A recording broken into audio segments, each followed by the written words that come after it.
pedem espaço, elas criam. Elas não esperam por oportunidades, elas constroem o próprio caminho.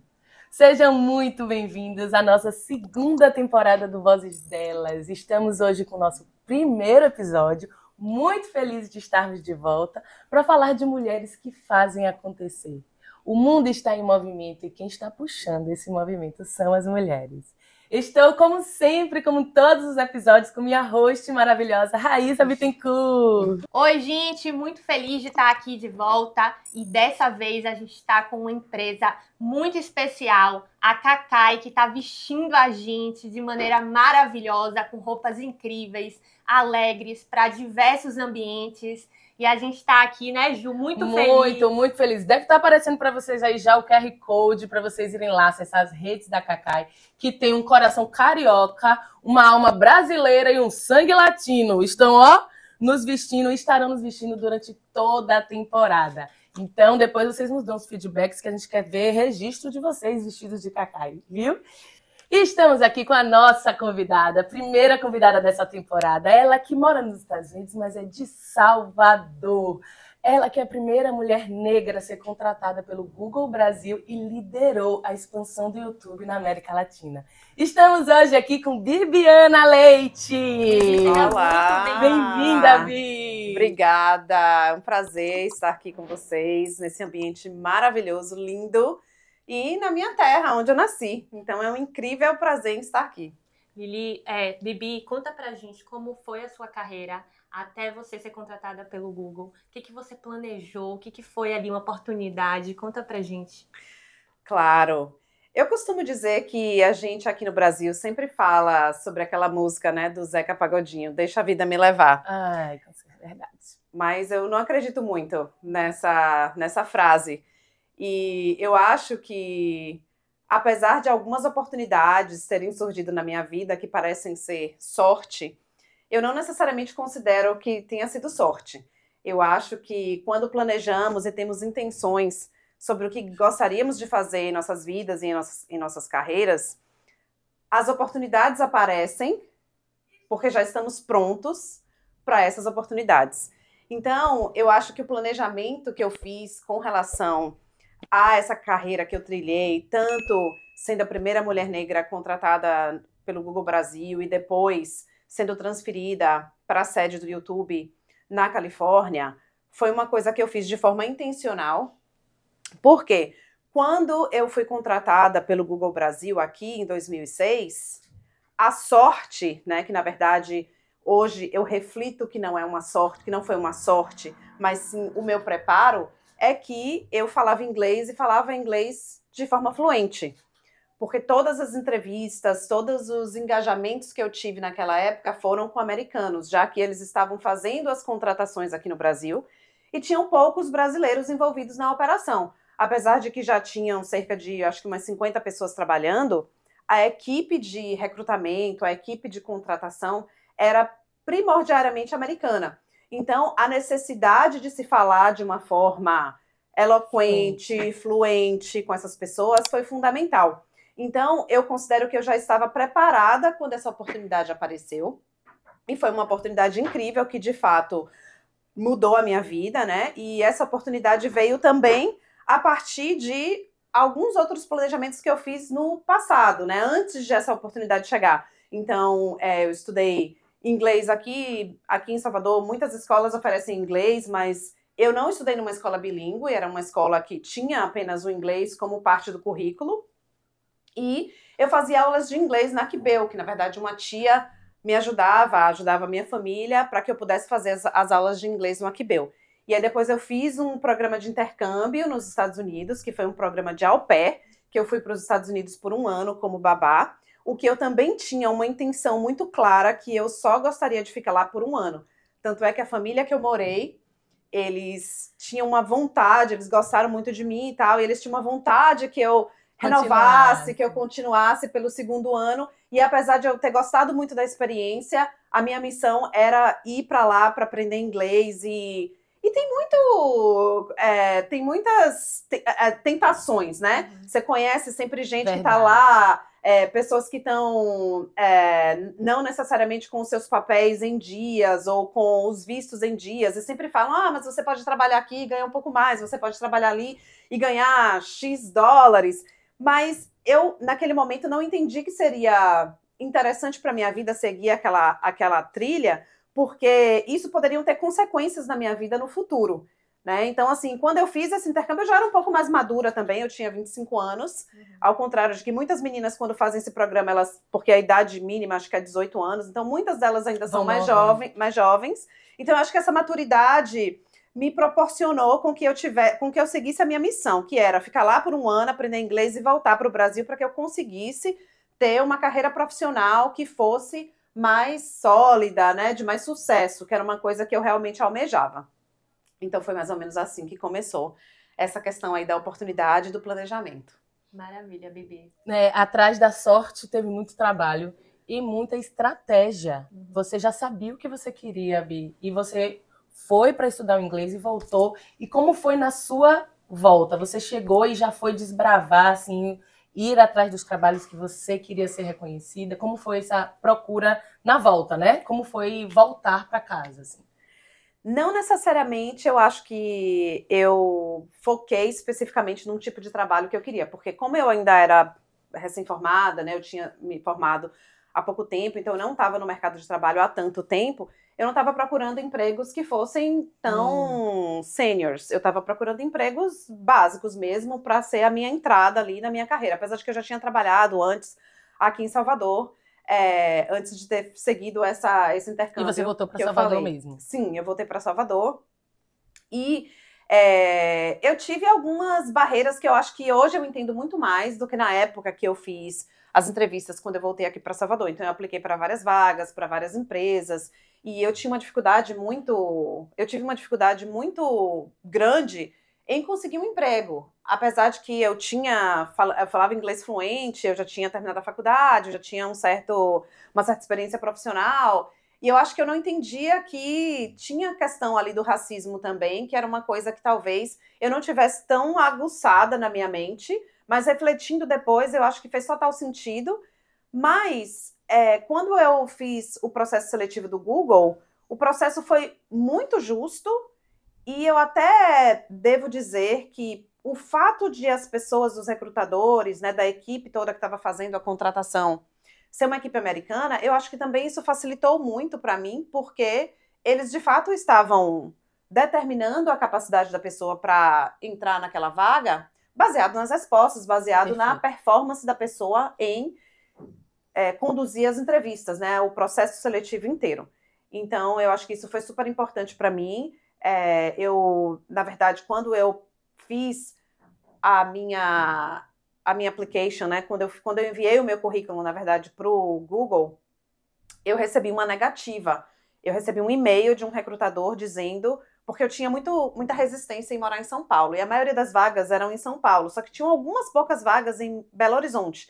Então eu apliquei para vagas em Belo Horizonte, e eu tinha uma resistência um pouco de morar em São Paulo. E aí, quando eu enviei o meu currículo para essa vaga, eu recebi um e-mail de uma pessoa, de um humano, dizendo que eu não era uma pessoa qualificada para aquela vaga. E eu fiquei impressionada, porque isso foi há 18 anos atrás. Então, se hoje as empresas mal respondem aos candidatos, imagine há 18 anos atrás. Você enviava currículo, ninguém te mandava resposta se você não fosse selecionada para entrar no processo seletivo. E eu fiquei muito impressionada com aquilo. Eu falei assim, nossa, um humano me respondeu, né? Então eu vou responder de volta. E aí eu peguei e respondi para ela e perguntei, já que eu não sou um perfil para essa vaga, você tem outras vagas? Ela falou assim, sim, temos vagas que são mais adequadas ao seu perfil, mas essas vagas são em São Paulo. Eu falei, ok, então nesse caso, se tiver alguma vaga que seja alinhada com o meu perfil, eu gostaria de seguir com o processo. E aí, com isso, eu segui com o processo. E aí, eu recebi a proposta para me mudar para São Paulo, que no início, de novo, foi uma resistência um pouco, mas me adaptei, morei na cidade por 4 anos e foi uma experiência incrível. Bibi, e conta pra gente como foi entrar no Google, empresa completamente diferente, porque realmente você tinha que lidar com pessoas aqui, provavelmente, mas também tinha essa interlocução muito grande com pessoas de fora. Sim. Como foi esse processo? Conta pra gente. Sim, no início do Google, em São Paulo, ali entre 2006 e 2007, até 2010, quando eu fui transferida para os Estados Unidos, era um time pequeno, enxuto, claro, a operação tinha acabado de começar, mas era uma equipe muito diversa. Então, diversa, eu diria, de perspectivas, de backgrounds ali de pessoas, né? Eu fiquei por muito tempo como a primeira e a única mulher negra lá no Brasil, infelizmente, pela situação que a gente tem aqui no Brasil, mas tinham pessoas do Nordeste, tinham pessoas gays, tinham pessoas, né, de outras regiões do Brasil, exatamente. Então, eu acho que aquilo foi super importante porque trouxe, de fato, uma diversidade àquela equipe. A minha chefe, inclusive, que me contratou, ela era colombiana e tinha toda uma equipe que era de americanos, né, que a gente interagia. Então, assim, acho que foi super importante para aprender, era uma coisa completamente inovadora, ou seja, era um sistema de publicidade que existe até hoje para que empresas ou indivíduos possam fazer publicidade de forma online. Então foi uma coisa que eu aprendi muito. Eu vi muitos dos meus clientes crescerem de forma exponencial, porque pense pessoas que às vezes tinham uma loja num bairro que passam, sei lá, 2.000 pessoas na porta da loja e de repente aquela loja pode fazer publicidade para um país que tem 200 milhões de pessoas e com um público-alvo que, sei lá, mesmo que fosse de 1 milhão, 2 milhões de pessoas, o potencial de alcance era extremamente valioso. E eu vi clientes crescerem assim de forma incrível, formidável, com a escala desse produto. Então, foi uma coisa assim muito importante para minha carreira, para eu aprender coisas que eu não tinha aprendido ainda aqui em estágios, aqui em Salvador, e toda essa diversidade que tinha também com os colegas e com a equipe. Legal. Que decisões foram fundamentais, Vi, para você chegar onde você chegou? Assim, e foi muito difícil tomar essas decisões? É uma pergunta muito interessante. Eu acho que muitas vezes essas decisões, elas não necessariamente foram pensadas, tipo, eu tenho a opção A, eu tenho a opção B, mas eu acho que foi um planejamento mais estratégico e de forma intencional, eu diria. Então, quando eu recebi a proposta para transferir para a sede do YouTube lá na Califórnia, para iniciar a operação para a América Latina, eu tive essa intenção, eu tinha isso muito claro, que eu tinha interesse em ter uma carreira internacional. Não necessariamente nos Estados Unidos, poderia ser em outros países. O meu foco não necessariamente na época era os Estados Unidos, inclusive. Eu tinha um interesse maior até ir para a Europa. Você sempre quis isso, essa carreira internacional. Isso Sim. sempre existiu dentro de você. Sim, eu tinha essa vontade de ter essa experiência, de entender como era trabalhar no dia a dia, de forma, né, de trabalhar mesmo numa corporação. Eu tinha essa intenção, eu tinha essa vontade, essa ambição, eu diria. Mas a oportunidade que veio foi para os Estados Unidos. Na época, estava tendo aquela crise que teve em 2008, então ainda tinha um resquício aí de crise. A Europa estava apertando mais essa questão de contratações. E os Estados Unidos tinha isso de forma mais aberta na época. Então, eu fiz o processo seletivo interno, passei por entrevistas novamente, conheci, né, a equipe novamente que estava fazendo a contratação, como se fosse um processo seletivo normal, de uma pessoa externa. E quando a proposta foi me enviada, eu pensei, inclusive, que seria para um projeto de 1 ano. Mas quando eu estava assinando o contrato, eles falaram, não é um projeto de 1 ano, é um projeto para você ficar, mas claro, se você quiser voltar, você pode voltar depois de 1 ano, fazer outro processo seletivo, tentar outra vaga, não tem nenhum problema. Só que aí eu fui ficando e aí já tô lá há 15 anos. Apenas. Pois é. Vivi, conta pra gente qual foram alguns aspectos visíveis, né, habilidades e competências que você teve, mas daqueles também invisíveis que foram essenciais para você conseguir chegar no YouTube e fazer um bom trabalho, né? Qual foi aquelas partes ali que você falou, pô, eu cresci por conta disso, isso me tornou mais forte, lá eu consegui desempenhar um trabalho melhor? Eu acho que tem uma coisa que é bem interessante que ocorre aqui, principalmente na Bahia, principalmente aqui em Salvador, talvez no Nordeste, que não necessariamente a gente vê de forma tão significativa em outros estados, que é a colaboração e a questão de querer ajudar um ao outro.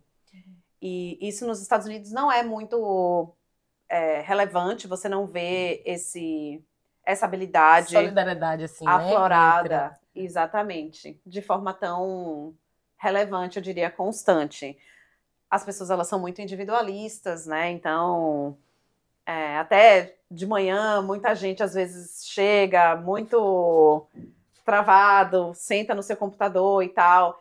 E apesar de que eu acho que eu sou uma pessoa muito adaptável, eu acho que isso foi uma habilidade muito importante para mim durante todo esse período, todo esse trajeto, é de se adaptar, né? E principalmente hoje em dia, a adaptação é uma coisa fundamental. Com todas as mudanças que ocorrem na tecnologia, na sociedade, adaptação é uma coisa fundamental. Então, colaboração, adaptação, mas eu acho que também eu não perdi esse tempero baiano, esse dendê que a gente tem no nosso sangue, sabe? Que é chegar no escritório e dar bom dia. Eu me recusava a não dar bom dia. Eu me recusava. Mesmo que ninguém respondesse, eu me recusava a não dar bom dia quando eu chegasse. Eu também me recusava a não ajudar as pessoas. Lá tem muito aquele esquema de que se você precisa de ajuda, você tem que marcar no calendário da pessoa para você ter uma consulta, para você ter uma ajuda. Enquanto que aqui no Brasil é muito comum, se você está com uma dúvida, você vai ali na mesa do colega, você pergunta, o colega te ajuda. Isso é muito comum, né? Eu diria que na Bahia, principalmente, no Nordeste, acho que muito mais, mas em São Paulo tem também. As pessoas ajudam umas às outras. Mas lá é muito mais restrito. As pessoas, elas estão focadas no trabalho dela, porque elas sabem que ali, quando dá 5 horas da tarde, elas precisam sair. Muitos delas porque precisam pegar os filhos na escola, não tem outras ajudas, não tem uma rede de apoio. Então é até compreensível isso, né? Porque realmente a pessoa às vezes não pode ficar 5 minutos a mais, porque tem aquela agenda ali para cumprir. E claro, as pessoas continuam trabalhando em casa, depois que pegam os filhos na escola, aquela coisa toda. Mas eu não me recusava a não ajudar as pessoas quando tinha alguma dúvida, ou agir como eles, né? Tipo, coloco uma horário no meu calendário para que eu possa ajudar. Talvez isso até tenha me prejudicado um pouco, porque no final das contas eu tinha que ficar, às vezes, com um trabalho mais acumulado. Mas eu acho que essa coisa de participar, de colaborar, de ter aquele trabalho que um pode ajudar o outro de uma forma que vai agregar tanto para mim quanto para a pessoa, porque quando a gente ajuda uma pessoa, a gente não está necessariamente só ajudando ela, a gente está ajudando a nós mesmas, né? Então, eu acho que isso fez com que eu mantesse essa minha carreira e tivesse sucesso na minha carreira. Eu acho que foi um dos pontos fundamentais também. Legal. E nesse processo, você já se enxergou, né, na necessidade de se perder de você, de esquecer um pouquinho quem você é, abrir mão de você mesma para alcançar algum objetivo, que pode não ter sido só seu, mas da empresa, por exemplo? Com certeza. Eu acho que tem uma coisa muito forte dentro de mim que são os meus valores. Esses eu não abro mão. Eu não posso abrir mão dos meus valores, que são valores importantes para minha vida.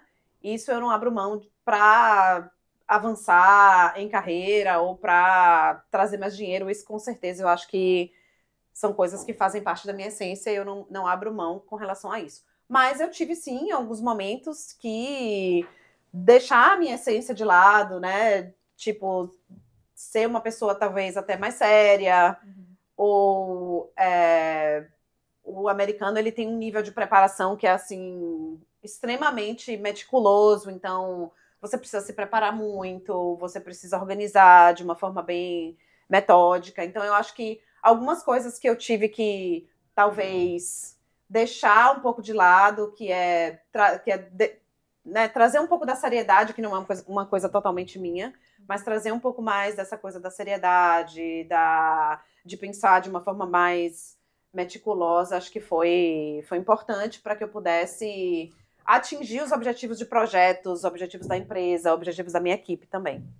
O processo adaptativo, né, que vocês falam. E assim, Exato. também tá longe da família, né? Porque você foi para lá em um ambiente completamente diferente, com essas dificuldades no trabalho também, de ter que se modificar, que às vezes não é difícil, é muito doloroso.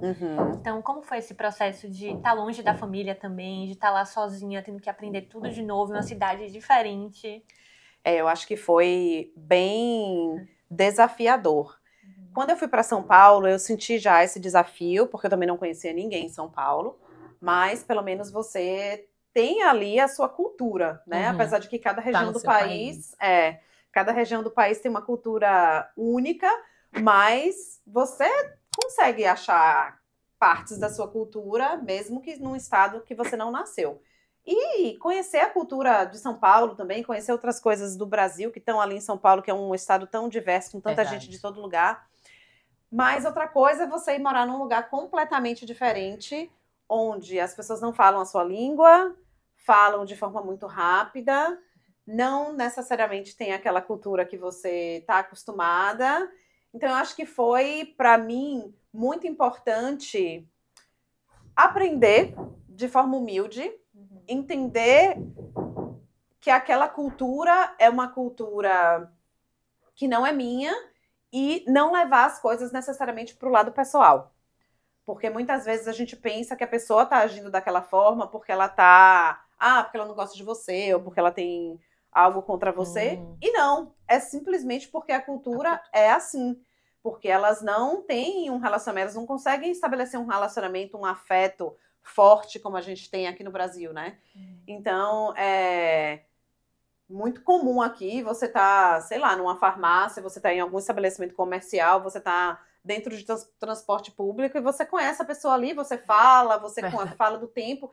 E as pessoas, elas lá têm muita coisa do limite. Eu não quero falar com você e eu não vou falar com você. Eu não tô no momento de ter, tipo, small talk, que é, tipo, falar no ponto de ônibus ou dentro de uma loja com você, e eu não vou falar. Então, eu não levava pro lado pessoal. Eu entendia que aquilo era uma cultura que eu precisava entender, que eu poderia também associar ou talvez adaptar algumas coisas dessa cultura para mim, para que eu conseguisse ter ali um equilíbrio de continuar com esse tempero baiano, com o meu dendê nas veias, mas também me adaptar ao que era novo para mim.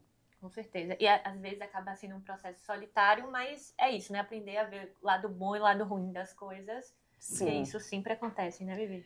Com certeza. E eu devo dizer também que eu tive uma rede muito legal. Eu tive pessoas muito incríveis, assim, que me apoiaram desde o início, quando eu cheguei lá, americanos também, que trabalhavam na empresa e que eu fiz construir uma relação de amizade. Então, assim, não é só que foi sempre, né, solitário, desafiador. Não, eu tive uma rede de apoio muito legal. Mas, claro, dentro do escritório era uma coisa muito diferente do que acontecia aqui no Brasil. Ai, que maravilha.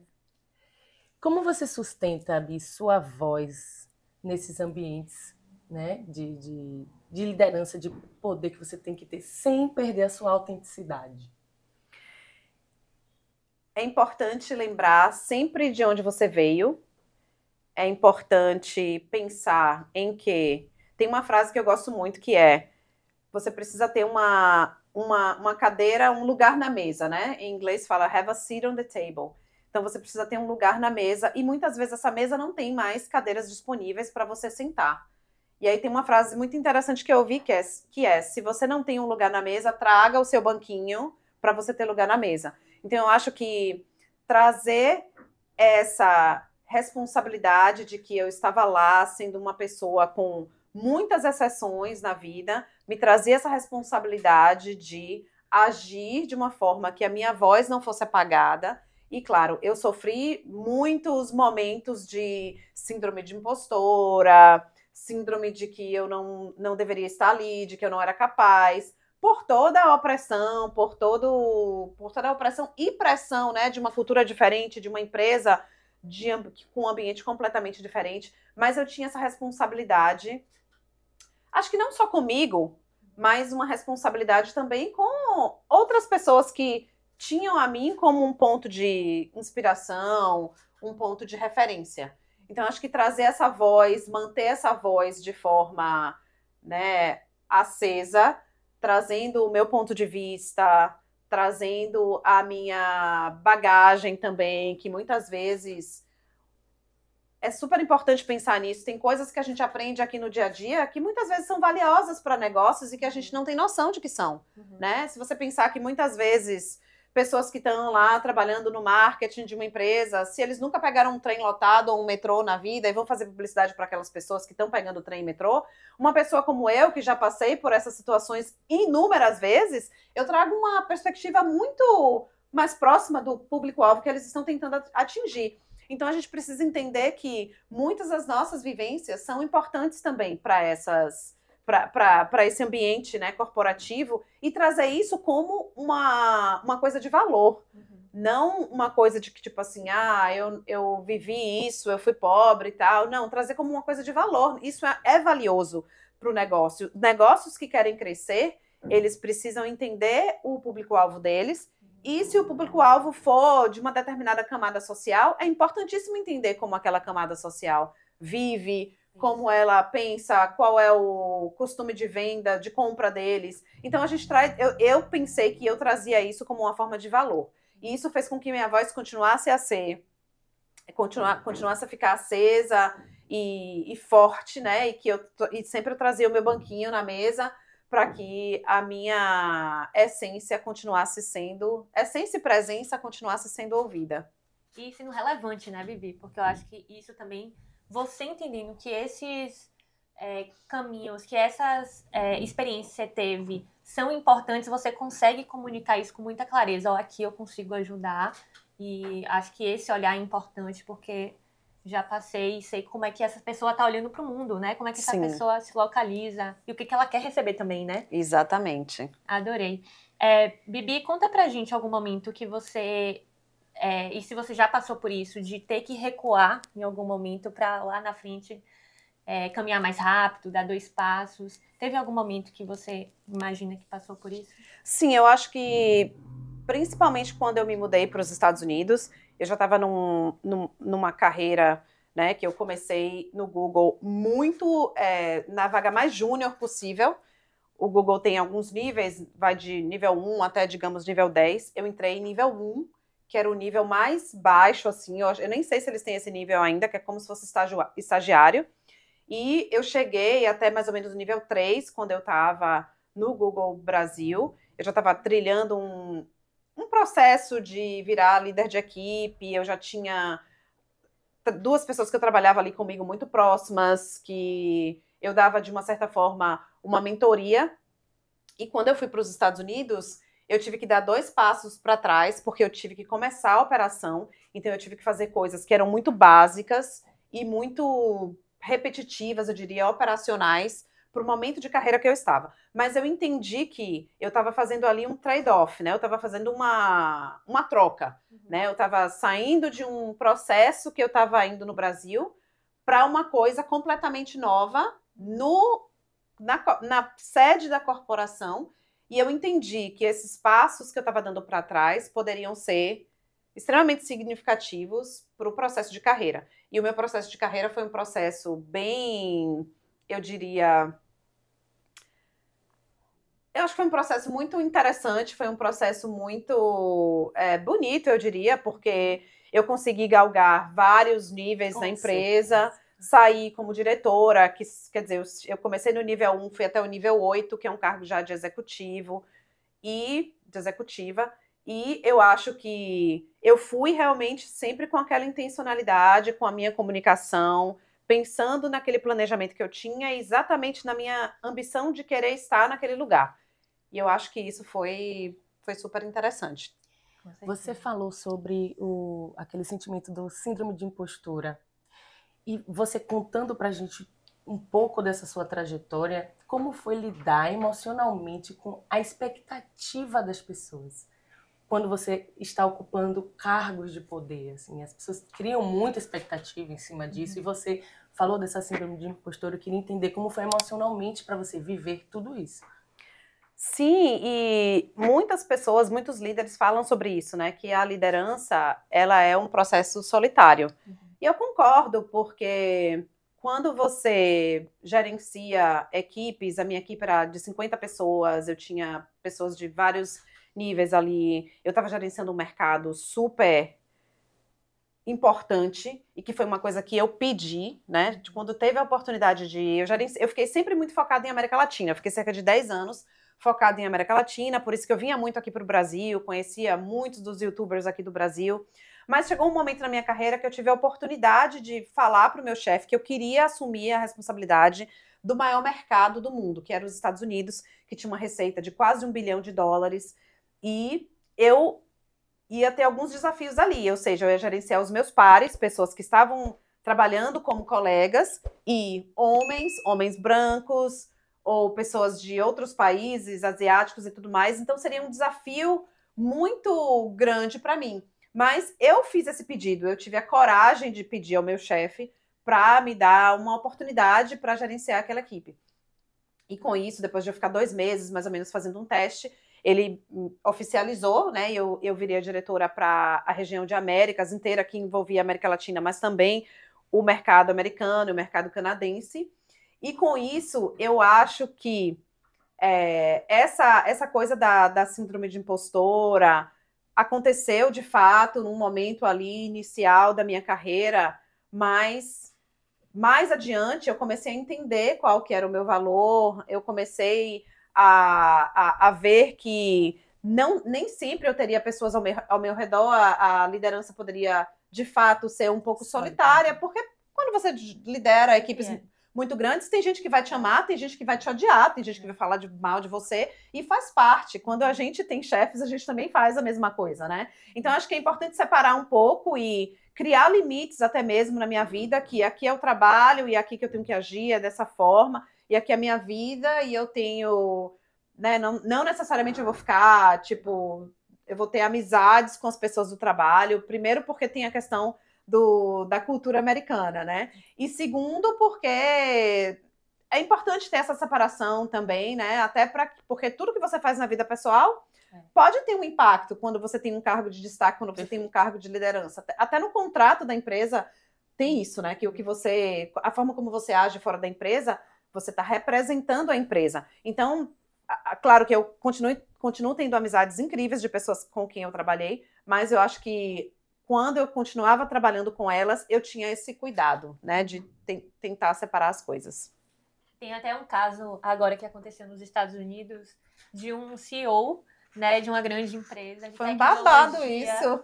Rapaz, isso repercutiu. Foi. Que estava traindo a mulher com uma colega de trabalho. Né? Isso já foi um pouco mais pesado. E a colega era a chefe, era a chief, né? Era a chefe do RH, então. RH. Então, mostra que realmente... E aí eles falaram, né, que assim, os valores da empresa não estavam ali sendo representados por aquela pessoa e que deveria ser, porque é o CEO. Sim. Né? E acho que também algumas declarações que ele foi dando depois foi tornando tudo pior, mas mostra o quanto é importante quando a gente está liderando, a gente também ter ações e valores muito parecidos quando a gente está no momento de lazer, né? Porque isso se interliga de alguma forma. Com certeza. E muitas pessoas, principalmente quando eu trabalhei com pessoas mais jovens que reportavam para mim, que estavam na minha equipe, muita gente falava, eu quero liderar pessoas, eu quero ser chefe, eu quero liderar uma equipe. Mas muitas vezes as pessoas têm aquilo porque tem aquela pressão de querer ter aquele cargo, de querer ter aquele título, mas elas esquecem que liderar tem um ato de extrema responsabilidade. Você tem responsabilidade por todo mundo ali. Eu já tive uma situação na minha empresa que uma pessoa que estava, da minha equipe, que era aqui do Brasil, que estava visitando os Estados Unidos, foi para no hospital por questões de saúde e tal. Então, assim, você tem que ficar o fim de semana inteiro tendo certeza que aquela pessoa está bem, está viva, que a família dela está sabendo o que está acontecendo. Não é tipo assim, eu sou chefe, eu vou só, né, mandar. Não existe isso, né? Chefe tem que arregaçar as mangas, tem que mentorar as pessoas para que elas sejam melhores, para que elas possam aprender, para que elas possam entender quais são os pontos que elas precisam fortalecer, quais são os pontos fortes que elas precisam dobrar, para que assim elas possam trilhar um caminho de sucesso. E é super motivador ver pessoas que seguem essa mentoria e conseguem trilhar um caminho assim de sucesso.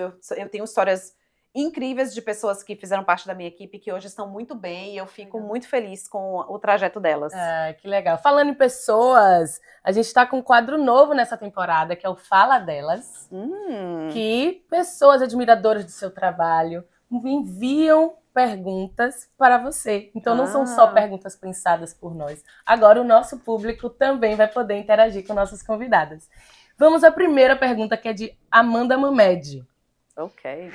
Qual experiência em um dos mais de 40 países que você visitou mais te transformou como pessoa e por quê?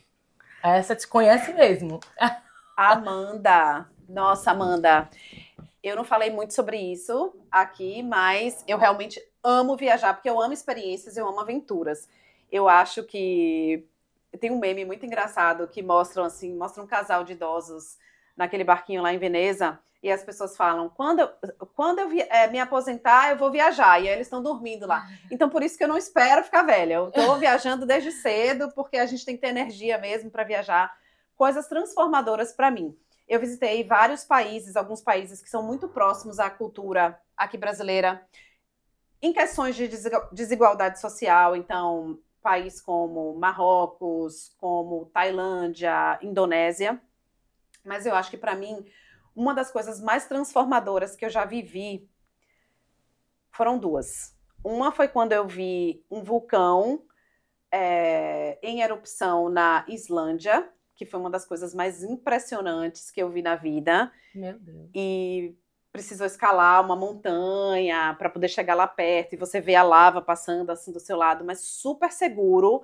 Foi extremamente seguro, com profissionais capacitados, monitorando sempre para ver se tinha alguma coisa tóxica no ar, para que você, e se tivesse, as pessoas tinham que sair. Mas foi assim, foi incrível. O vulcão, ele erupt, não sei como é que... Erupção. Não sei, Ele entra em erupção. Entra em erupção a cada, tipo assim, 1 minuto, mais ou menos, 2 minutos. Então ele vai com aquela coisa assim gigante, que você fica pensando assim, meu Deus, eu não sou nada nesse mundo, não somos nada nesse mundo, né?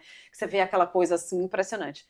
E a segunda experiência foi quando eu fui, tem 2 anos isso, para Antártida, que foi um processo de 10 dias num navio, que é um navio de expedição, não é um navio chique, com uma equipe de o total de turistas era cerca de 100 pessoas, e mais a equipe com umas 20 pessoas, e aí você passa num lugar que se chama Drake Passage, que é um encontro de 3 oceanos, então encontra lá no sul, né, da Terra, o Pacífico, o Atlântico e o Oceano do Sul, e aí o barco, ele vai assim, então eu achei que eu fosse morrer, porque foi uma coisa que eu pensei assim, meu Deus, é agora, já foi, vou morrer aqui, não sei para que eu inventei essa viagem. O meu parceiro, ele queria muito fazer essa viagem para comemorar o aniversário dele, e eu não tinha tanta essa vontade, eu sou da Bahia, eu quero lá ficar em gelo, né?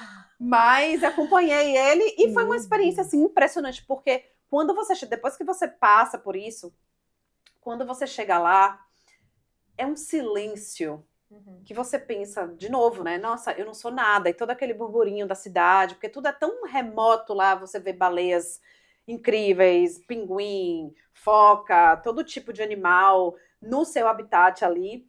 E você pensa assim, nossa, como a gente faz barulho, né? Porque fica tudo tão silencioso lá, que não tem nada, só gelo. E aí, de vez em quando, você ouve barulho assim, bem forte, que são as geleiras caindo, quebrando, longe, parece um barulho de uma explosão, assim. Mas foram 2 experiências realmente muito transformadoras. Nossa, desculpa, falei muito. Mas... Não, e foi muito diferente, nossa, né? No gelo e no vulcão. O fogo e o fogo gelo. E o gelo. Nossa. Mas sempre com essa mensagem de que nós somos insignificantes. É. A natureza é forte, A força, né? E né? é presente. Isso é muito legal. Adorei. Com certeza. A segunda pergunta é de Jade. Qual foi o maior desafio emocional que você enfrentou liderando equipes globais e como superou? Jade, eu tive desafios que tiraram realmente muito da minha energia e afetaram muito o meu emocional. Como eu estava dizendo antes, eu tive essa coragem de pedir, né, de fazer uma proposta para que eu pudesse liderar uma equipe muito grande, de muita receita, que foi a equipe de Américas, que incluía o mercado americano.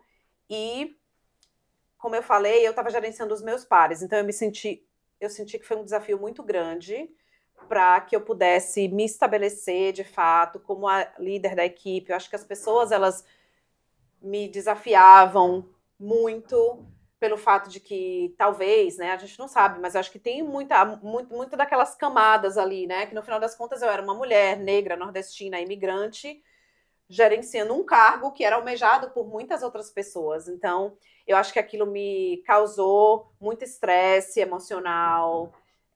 Foi, de fato, assim... Eu acho que eu fiz um trabalho incrível. Eu Eu sempre tive essa coisa de trabalhar com as pessoas de forma muito próximas e de entender o que é que elas queriam fazer da vida delas e tal, mas tem toda... E é isso mesmo, não é uma coisa que eu tô criticando, não, porque liderança, você precisa saber fazer política, né? Liderança, quando você tá na liderança, na verdade, exige muito menos que você execute e muito mais que você crie essas estratégias, né? Estratégias de relacionamento com as pessoas que você trabalha, gerenciar para cima, como se diz, manage up e manage down, né? Gerenciar para cima, gerenciar para baixo, ou seja, comunicar com a equipe, mas também comunicar com os chefes o trabalho que a sua equipe está fazendo, ou seja, muito mais sobre a sua equipe do que sobre você.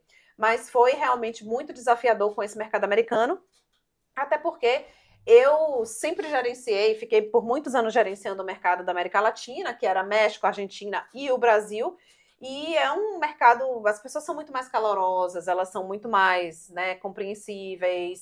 E eu acho que essa gestão da equipe americana foi uma coisa que realmente tirou muito do meu emocional.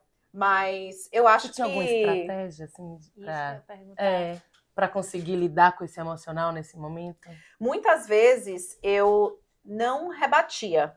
Eu preferiria ficar calada, ouvir, se fosse um feedback, se fosse uma crítica, né? Eu achava que era muito importante ouvir aquilo, digerir e trazer a resposta depois. Eu não precisava ter as respostas prontas na minha língua sempre, porque uma coisa que é fundamental para mim é não perder a cabeça. É fundamental não extrapolar. Expor, exato. E expor aquele desconforto que você está tendo ali, expor o seu estresse, né? Eu acho que é importante não expor esse estresse. E quando você ouve, né? Quando você tira aquele momento para você ouvir e para você fazer a reflexão depois, eu acho que é a melhor estratégia, porque você não faz as coisas de cabeça quente. Porque liderança também é isso, né? Claro que no passado, os líderes, eu tive chefes aqui em Salvador que gritavam, batiam na mesa. Isso não existe, isso é extremamente ultrapassado.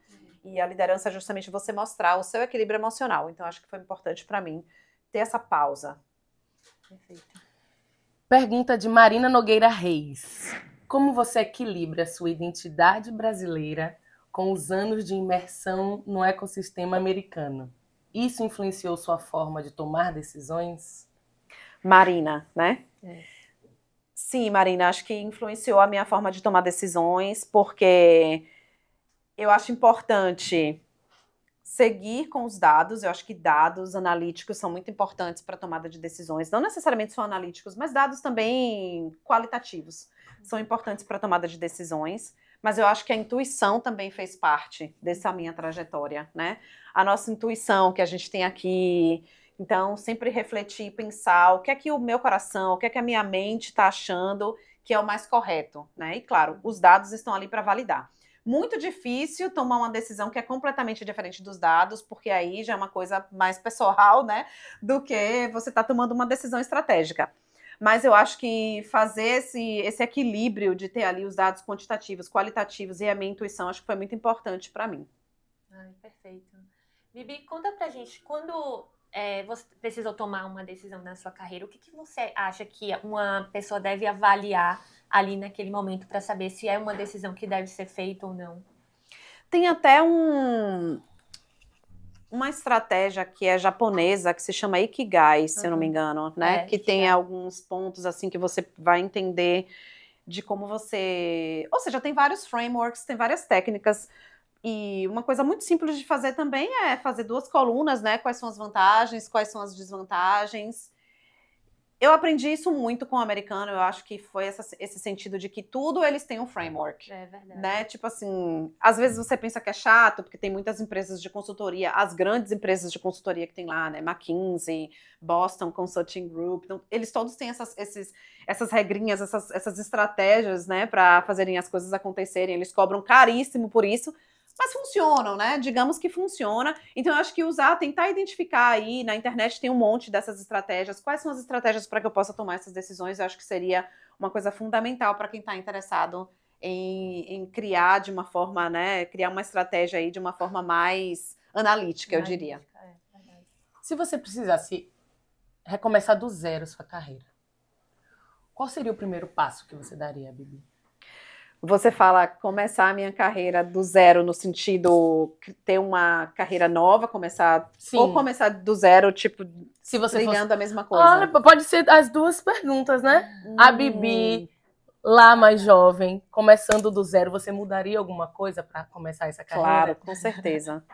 Sim, acho que não existe carreira perfeita e nós não somos perfeitos. Então, acho que refletir sobre essas falhas que a gente fez, refletir sobre áreas de desenvolvimento que temos que focar mais, é extremamente importante. Claro, uma das coisas que eu faria se eu tivesse que voltar atrás, né, na minha carreira, seguindo a mesma carreira que eu sigo hoje, eu acho que seria melhorar ainda mais a minha comunicação. Apesar de que eu acho que comunicação, eu tenho uma comunicação boa, eu acho que eu faço uma estratégia de comunicação importante, mas muitas vezes eu sou o tipo de pessoa que, muitas vezes eu não necessariamente estou ali o tempo todo comunicando com as pessoas, né?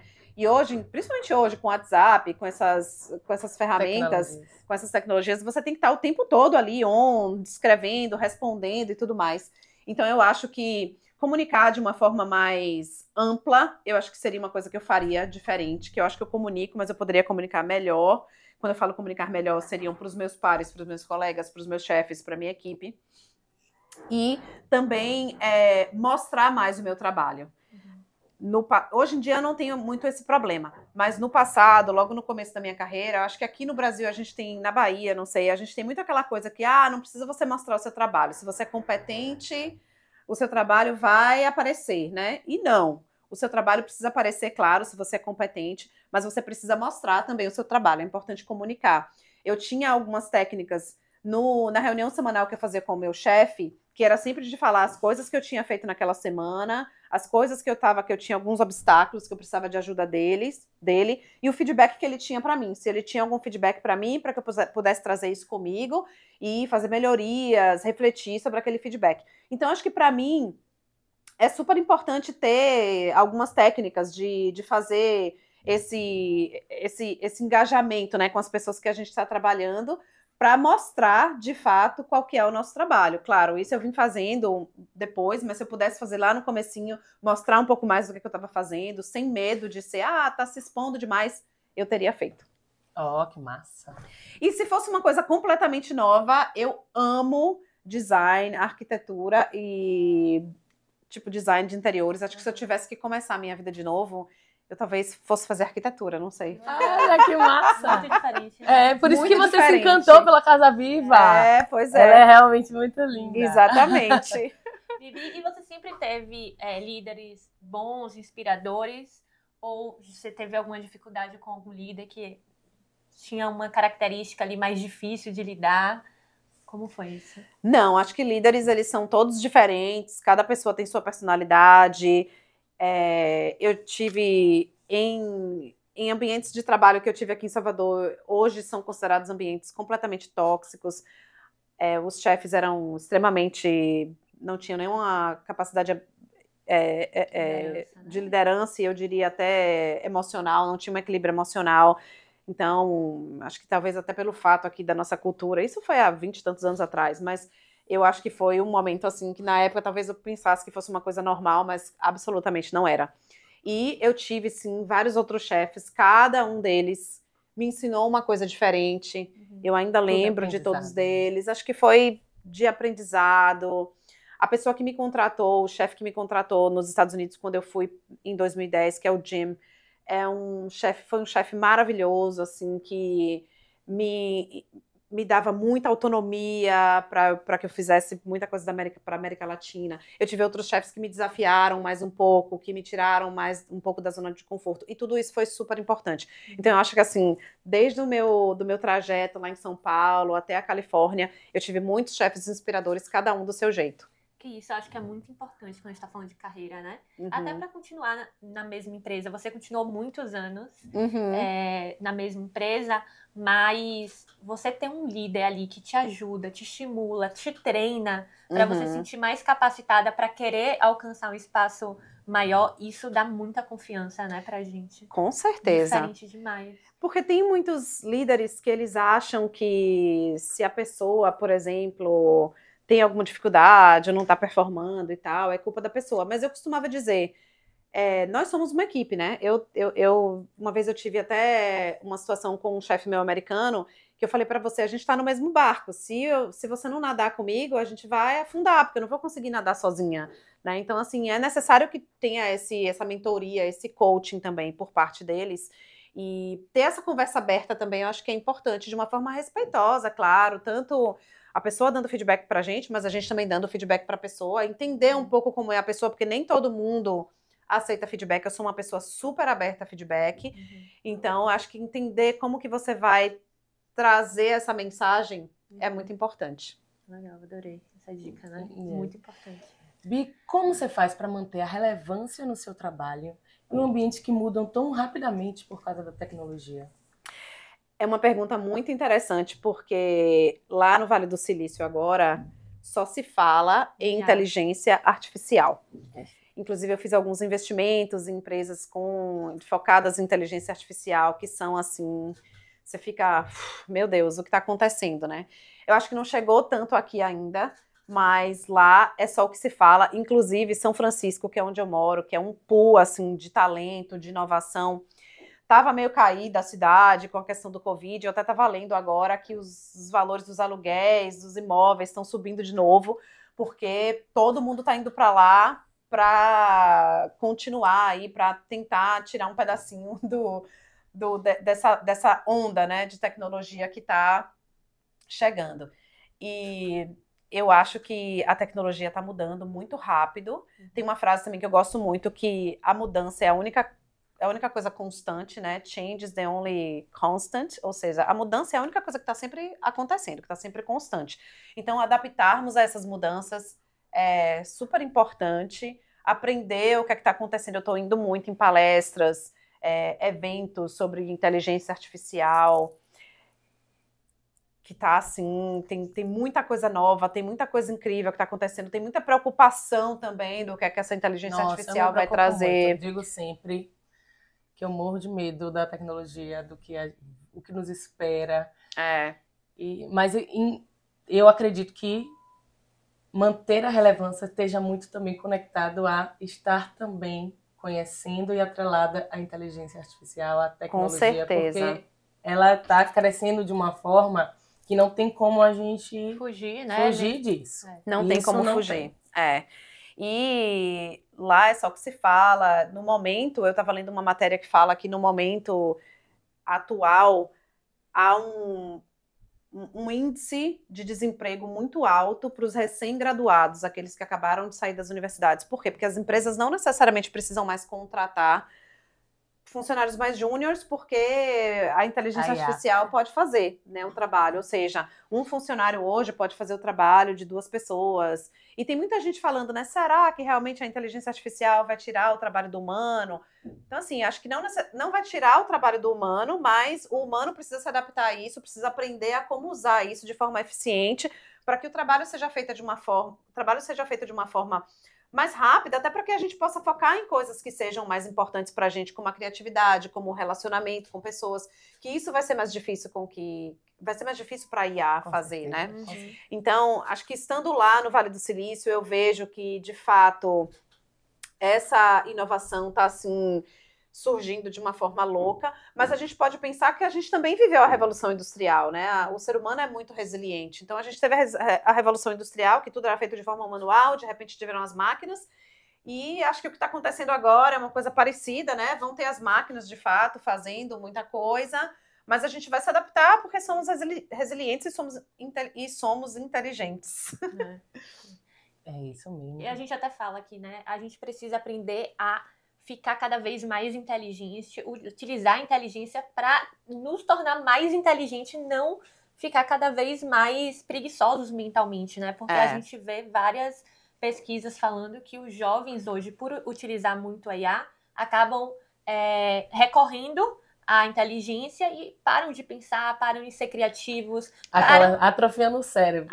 Porque Sim. não entende que essas experiências que a gente tem no passado é o que torna a gente criativo. Exato. Né? Essas viagens que a gente faz, é a gente Vivências, né? viver aqui na Bahia, que vai tornando a experiência de pegar um ônibus e poder mostrar no trabalho essas experiências, esse olhar que é diferente, que é só seu. Né? Um olhar que é nosso e a gente tem que se apropriar e trazer esse protagonismo para a gente saber comunicar bem e se tornar relevante em todos os espaços. Sim, porque tá muito fácil hoje, né? Você recebe um e-mail, o e-mail já fala, esse e-mail está falando sobre isso, quer responder isso? Aí você pode falar, sim, o meu e-mail já tá assim, por exemplo, eu já tenho ferramentas de inteligência artificial no meu e-mail que já torna a minha vida muito simples.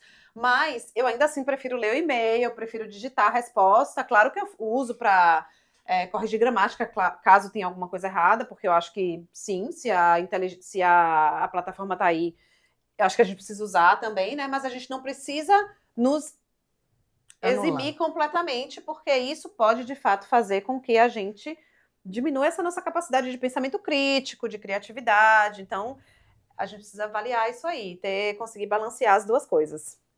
Bibi, a gente tem um quadro aqui que encerra o nosso programa, que é o Qual é a Sua Voz?